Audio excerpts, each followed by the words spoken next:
resistance to the Trinity myth throughout the centuries. In the centuries which followed the formalization of the Trinity, always people of independent mind and knowledgeable of the issues have opposed this Bible-contradicting myth, many at the cost of their lives.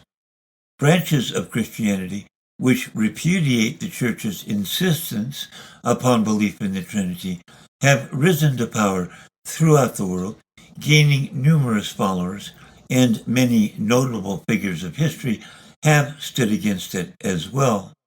For example, the Spanish scientist and theologian Dr. Michael Servetus, 1510 to 1553, the discoverer of the human circulatory system, published a book titled The Errors of the Trinity. In 1553, he was executed by the Church for heresy. His book chained to him as he was cruelly roasted to death by slow fire, John Calvin standing nearby and assenting to his execution. The British Parliament in 1648 passed a law making it compulsory to exact the death penalty upon anyone opposing the teaching of the Trinity.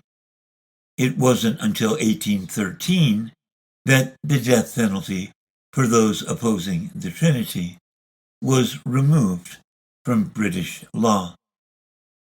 In the 1670s, Isaac Newton quietly studied the Trinity and came to the conclusion that the doctrine was foisted upon the Church by Athanasius in order to swell its membership and fill its coffers. He concluded Arius was right, and he claimed that the Bible had prophesied the rise of Trinitarianism, quote, this strange religion of the West, as, quote, the abomination of desolation spoken of in Matthew 24:15.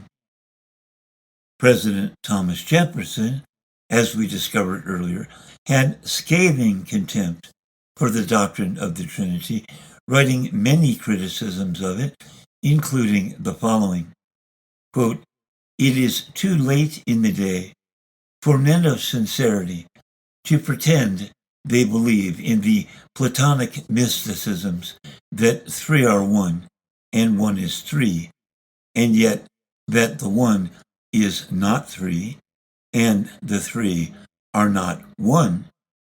Letter to Dr. Waterhouse, 1815. Nor was Jefferson the only non-Trinitarian U.S. president. Also included were President John Adams, President John Quincy Adams, President Millard Fillmore, and President William Howard Taft.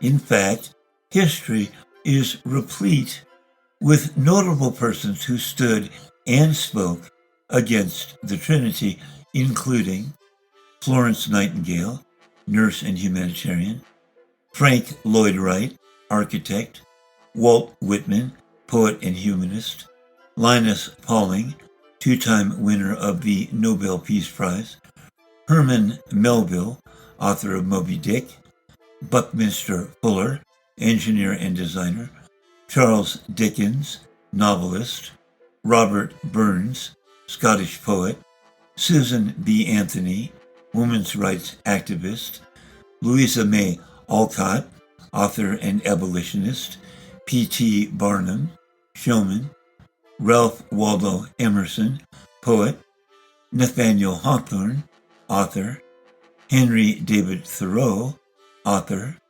Henry Wadsworth Longfellow, poet, Alexander Graham Bell, inventor of the telephone, Horatio Alger Jr., author, Oliver Wendell Holmes, Supreme Court Justice, Samuel F. B. Morse, inventor of the telegraph, Paul Revere, early American patriot, and Albert Schweitzer, theologian and physician, to name but a few.